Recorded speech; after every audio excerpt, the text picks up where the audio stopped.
Assalamualaikum warahmatullahi wabarakatuh. Di video kali ini Ibu akan melanjutkan pembahasan dari video sebelumnya. Masih membahas tentang sumber sejarah. Dua kategori sumber sejarah terakhir, yaitu sumber sejarah dari tradisi lisan dan sumber sejarah dari sumber kebendaan. Bu, tradisi lisan itu apa? Kan bukannya sebelumnya sudah ada sumber sejarah lisan. Apakah sama atau berbeda? Nah, di sini tentu saja ada perbedaan. Apa yang dimaksud dengan sumber lisan dan apa yang dimaksud dengan tradisi lisan.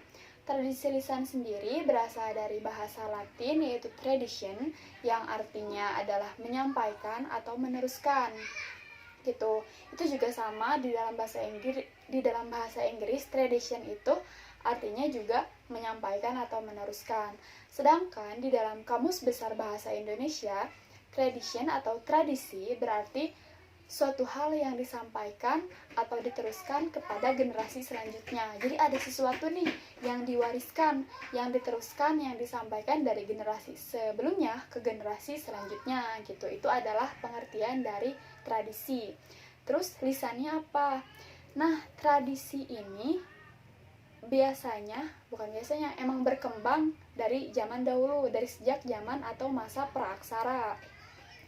Nah, karena masa praaksara belum dikenal tulisan, pewarisan nilai-nilai budaya itu lewat ucapan, lewat perkataan. Makanya disebut tradisi lisan, karena tradisi ini disampaikan atau diwariskan lewat lisan atau ucapan, bukan kemudian ditulis atau misalkan tadi dipoto, bukan, belum sampai ke sana, tapi ini masih diwariskannya secara lisan, secara turun-temurun gitu. Nah, awalnya tradisi lisan ini mendapat penolakan karena banyak yang beranggapan tradisi lisan ini banyaknya imajinatif, banyaknya tidak nyata, itu hanya dongeng-dongeng di masyarakat, hanya gosip-gosip di masyarakat yang kemudian diragukan validitasnya atau keasliannya gitu, apakah benar peristiwa yang diceritakan tersebut terjadi atau tidak gitu. Nah, salah satu tokoh yang menolak tradisi lisan sebagai salah satu sumber sejarah adalah Robert H. Lowy, seorang antropolog dari Amerika. Dia mengemukakan bahwa tradisi lisan itu tidak bisa digolongkan sebagai sumber sejarah. Kenapa bisa begitu? Karena tradisi lisan ini tadi sifatnya imajinatif, rekaan masyarakat, hanya omong kosong yang terjadi di masyarakat untuk mengisi kegiatan sehari-hari mereka, gosip merenya kalau misalkan kita mah. Tapi pada tahun 1961, seorang sejarawan bernama Jan van Sina, seorang sejarawan dan antropolog dari Belgia, itu mengatakan bahwa tradisi lisan itu termasuk ke dalam sumber sejarah. Kenapa bisa begitu? Itu tertulis di dalam buku ciptaannya, yaitu De la Tradition Orale, SID Méthode Historique, tentang memori kolektif masyarakat, yang menyebutkan memori kolektif masyarakat ini merupakan rangkuman sejarah. Jadi meskipun memang ada unsur imajinatifnya, ada unsur rekaannya, ada unsur tidak benarnya, tapi ini merupakan rangkuman sejarah masyarakat. Mungkin masyarakat tidak menuliskannya seperti kita, ini pada tanggal sekian di daerah ini terjadi gini.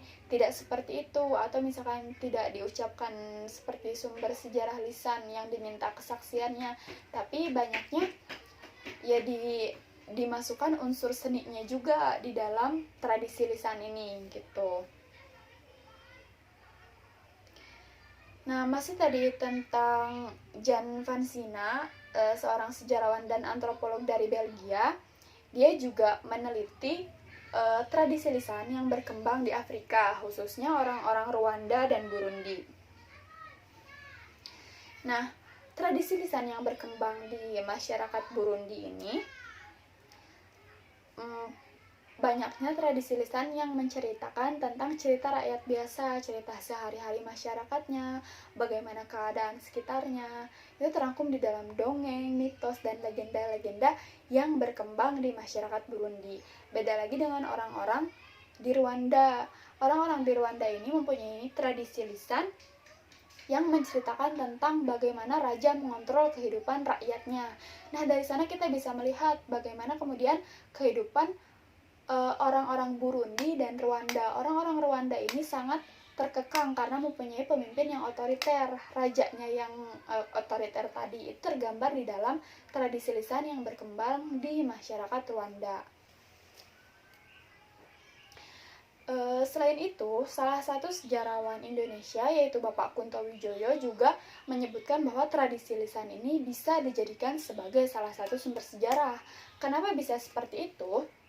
Karena tadi masyarakat khususnya zaman praaksara kan belum ada media untuk menulis, bahkan tulisan saja diperkirakan belum ada. Terus juga belum ada tadi sarana fotografi, apalagi audiovisual dan lain sebagainya. Itulah digunakan tradisi lisan sebagai sarana untuk menyampaikan nilai-nilai moral, menyampaikan juga pesan-pesan kehidupan, termasuk menyampaikan pesan dan kesaksian tentang apa yang terjadi di masa lalu gitu. Terus tradisi lisan ini masuk ke dalam folklore. Mungkin kalian juga sudah mendapatkan materi tentang tradisi lisan dan folklore di dalam sejarah Indonesia kelas 10. Itu folklore itu adalah folk itu tradisi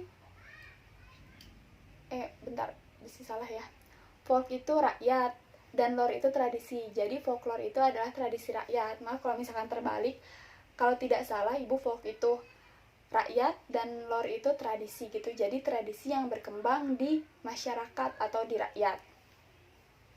Nah, folklore ini mencakup banyak sekali, bukan hanya yang dikatakan saja tapi yang juga dilakukan. Misalkan seperti tari-tarian, nyanyian rakyat, kesenian rakyat, dongeng, mitos, legenda, upacara tradisional, dan masih banyak lagi yang termasuk ke dalam folklore. Ibu di sini akan sedikit menjelaskan kembali tentang folklore itu apa. Tadi kan sudah dijelaskan pengertiannya bahwa folklore adalah tradisi rakyat. Di sini ada ciri-ciri folklore. Yang pertama adalah pewarisan dilakukan secara lisan. Yang kedua adalah tradisional, terikat dalam aturan-aturan baku. Jadi ada bentuk-bentuk bakunya. Terus juga terikat aturan-aturan. Yang ketiga anonim, jadi tidak ada penciptanya. Kalau misalkan kita sekarang membaca novel, membaca buku, menyanyikan lagu, itu kan pasti ada pengarang atau pencipta atau penulisnya. Nah, kalau misalkan folklore dan juga tradisi lisan ini biasanya itu anonim atau pengarangnya tidak diketahui. Selanjutnya adalah gaya bahasa yang hiperbola, jadi cenderung dilebih-lebihkan. Misalkan kalau kita ingin mengungkapkan bahwa perempuan itu sangat cantik, itu tidak biasanya di tradisi lisan atau folklore itu tidak langsung frontal seperti itu, tetapi dijelaskannya bahwa ada seorang perempuan yang memiliki wajah bagaikan bulan purnama. Ini biasanya mengidentikan dengan perempuan yang cantik kalau misalkan zaman dulu. Kalau sekarang mungkin beda lagi ya artinya. Selanjutnya punya fungsi penting di masyarakat, yaitu fungsinya hiburan, pendidikan, protes sosial, dan menyampaikan keinginan yang terpendam. Itu biasanya di dalam folklore. Yang terakhir adalah milik bersama. Tadi karena pengarangnya tidak diketahui, makanya biasanya folklore yang berkembang di masyarakat itu dianggap milik bersama masyarakat tertentu. Misalkan folklornya orang Sunda ya milik orang Sunda, folklornya orang Palembang milik orang Palembang, folklornya orang Papua ya milik orang Papua gitu. Jadi milik bersama, bukan milik perseorangan, karena tadi anonim, pengarangnya tidak diketahui.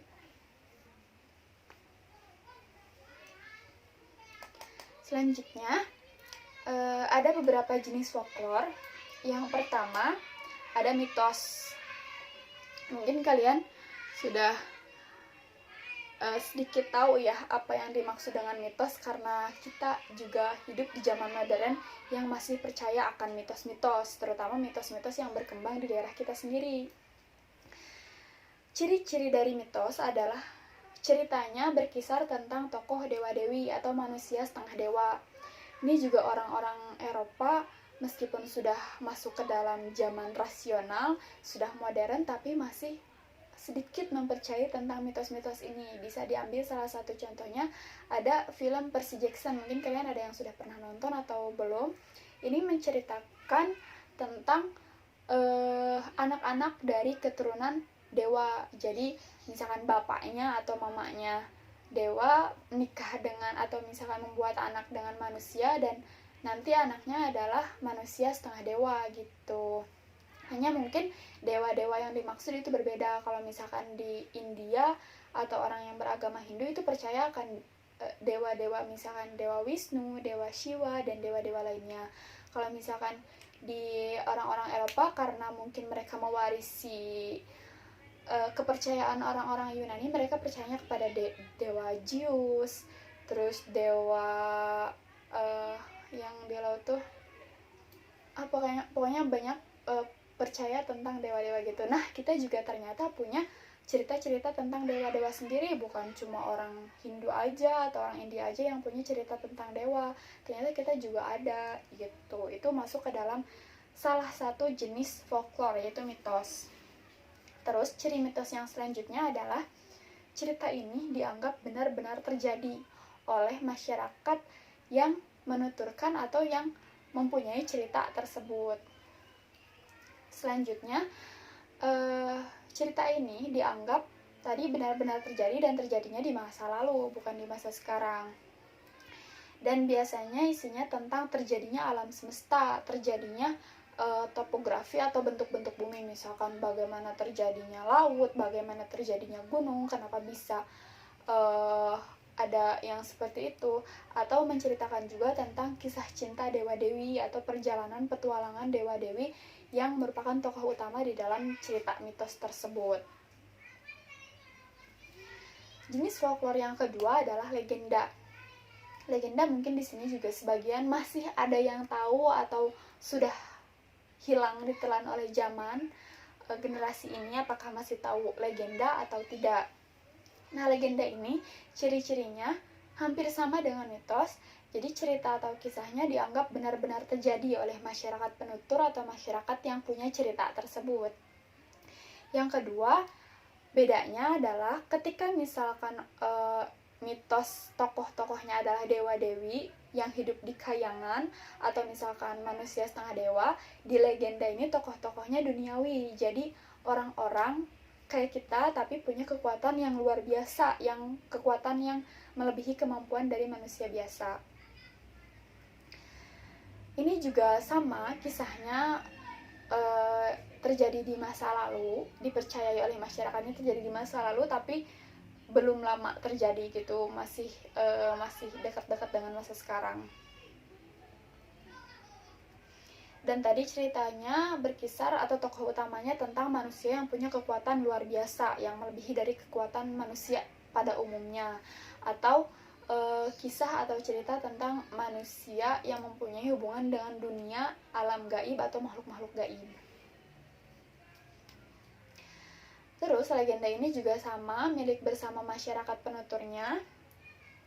Tapi legenda ini biasanya sering menyimpang. Ada biasa masyarakat karena tradisi lisan turun-temurun diwariskan lewat lisan, makanya sering ada penyimpangan. Jadi misalkan alurnya ada yang ganti, namanya ada yang ganti, atau misalkan ceritanya jadi berubah, itu sudah lumrah di dalam tradisi lisan. Selanjutnya adalah diwariskan secara turun-temurun. Biasanya nenek kakek atau orang tua kita menceritakan kisah-kisah legenda ini, diturunkan kepada kita, dan kita nanti menurunkan kepada anak cucu kita, bercerita tentang legenda-legenda tertentu. Selain tadi ceritanya tentang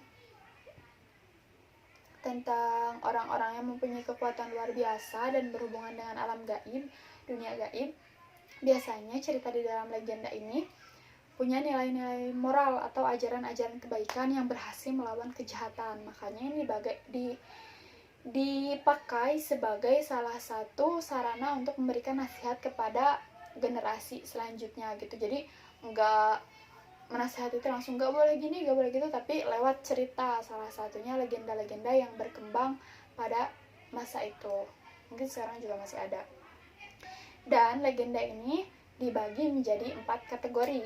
Ada legenda perseorangan, legenda alam gaib, legenda asal-usul tempat, dan juga legenda keagamaan. Yang pertama, kita bahas dulu tentang legenda keagamaan. Jadi, legenda keagamaan ini bercerita tentang seorang pemuka agama yang mempunyai kekuatan luar biasa, gitu, yang hidup di tengah-tengah masyarakat. Salah satu contoh legenda keagamaan ini adalah Wali Songo. Jadi kan Wali Songo dianggap sebagai penyebar agama Islam di Jawa, dan yang termasuk ke dalam Wali Songo ini biasanya punya kekuatan yang melebihi dari orang-orang biasa, gitu. Selanjutnya ada legenda alam gaib. Legenda alam gaib ini mungkin sekarang masih kita dengar, bukan hanya dari orang-orang tua, tapi banyak dari kita seumuran ibu atau misalnya seumuran kalian yang masih percaya kepada legenda-legenda alam gaib, dan ini dianggap benar-benar terjadi. Kenapa? Karena salah satu contohnya adalah legenda alam gaib ini mengisahkan atau bercerita tentang adanya alam gaib, adanya makhluk-makhluk astral seperti sunda bolong, genderuwo, atau siluman-siluman dan lain sebagainya yang tidak masuk ke dalam tataran jenis kita sebagai manusia, gitu. Yang ketiga adalah legenda perorangan. Nah, legenda perorangan ini biasanya tokohnya masyarakat biasa yang mempunyai kekuatan besar gitu, atau misalkan punya pengaruh yang besar. Contoh ceritanya, kalau misalkan kalian mau cari tahu, itu tentang si Pitung dari Betawi dan Nyai Dasima, atau misalkan tentang Lutung Kasarung dari Jawa Barat. Itu merupakan cerita atau kisah yang termasuk ke dalam legenda perseorangan. Yang terakhir adalah legenda asal-usul tempat. Nah, mungkin sebagian dari kalian sudah tahu bahwa legenda asal-usul tempat ini mengisahkan atau bercerita tentang bagaimana suatu tempat tersebut terbentuk, atau misalkan terjadi peristiwa yang mengakibatkan adanya tempat tersebut. Salah satu contohnya dari Jawa Barat mungkin adalah legenda Tangkuban Parahu, atau ada juga legenda Danau Toba, atau legenda Banyuwangi. Itu merupakan legenda-legenda asal-usul tempat yang lumayan terkenal. Selanjutnya ada tradisi lisan dongeng. Dongeng mungkin juga kalian sudah tahu. Sedikitnya, ciri-ciri dongeng adalah dongeng itu cerita yang fiktif atau imajinatif. Kalau misalkan tadi dianggap benar-benar oleh yang punya cerita atau masyarakat yang penuturnya, kalau dongeng ini dianggap fiktif dan imajinatif karena cerita-ceritanya isi di dalamnya itu salah satu jenis dongeng adalah fabel. Nah, fabel ini menceritakan tentang hewan, tapi hewan-hewan yang diceritakan di dalam dongeng mempunyai sifat, kelakuan, tindakan yang kayak gitu seperti manusia. Jadi mereka bisa berbicara, melakukan kegiatan-kegiatan itu di dalam dongeng. Jadi benar-benar hal yang dianggap mustahil terjadi cerita di dalam dongeng itu. Karena ciri yang ketiga adalah dongeng sifat ceritanya di luar nalar. Tuh. Selanjutnya adalah sama, masih anonim, jadi tidak diketahui siapa pengarangnya. Dongeng ini fungsinya adalah sebagai hiburan, ajaran moral, dan juga sindiran. Salah satu dongeng yang paling terkenal adalah dongeng Si Kancil. Jenis folklore selanjutnya adalah nyanyian rakyat. Nyanyian rakyat biasanya ini berupa teks dan lagu yang disatukan menjadi satu. Fungsinya adalah untuk hiburan, penyemangat, pemelihara sejarah, dan juga protes sosial. Yang terakhir ada upacara. Upacara-upacara ini biasanya tindakan yang terikat aturan-aturan tertentu. Kalau misalkan kita mungkin sekarang ada upacara dulu, ada upacara penobatan raja, atau misalkan ada upacara penguburan mayat, pendirian rumah, itu dulu ada upacara-upacara tertentunya. Upacara ini diadakan untuk menghormati arwah para leluhur, atau misalkan untuk menghormati dewa-dewinya, atau menghormati kepercayaan yang berkembang di masyarakat tersebut. Kalau misalkan kita sekarang ya, mungkin ada 7 bulanan atau misalkan 4 bulanan itu juga masuk kepada upacara-upacara tradisional kita tuh.